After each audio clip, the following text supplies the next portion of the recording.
రామగుండం నియోజకవర్గం 40వ డివిజన్ పరిధిలో గాంధీనగర్కు చెందిన సంతోష్ కుమార్ అనే బీఆర్ఎస్ పార్టీ కార్యకర్త అనారోగ్య కారణాల వల్ల అకాల మరణం చెందారు. అతని మరణంతో కుటుంబం పెద్ద దిక్కును కోల్పోయింది. ఇద్దరు చిన్నారులు అనాథలుగా మారారు.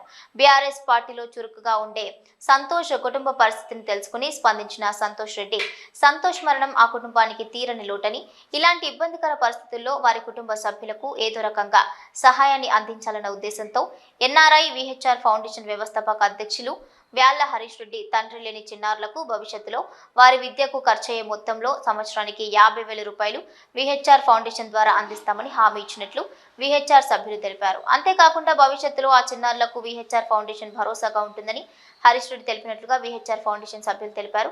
ఈ సందర్భంగా హరీష్ రెడ్డి తల్లిదండ్రులైన పాలకుర్తి మాజీ ఎంపీపీ వాళ్ళ అనసూయ రామిరెడ్డి దంపతులు బాధిత కుటుంబ సభ్యులను కలిసి పరామర్శించారు. ఇంకా ఈ కార్యక్రమంలో రామగుండం నియోజకవర్గ విహెచ్ఆర్ టీం సభ్యులతో పాటు బీఆర్ఎస్ పార్టీ నాయకులు, డివిజన్ ప్రజలు పాల్గొన్నారు.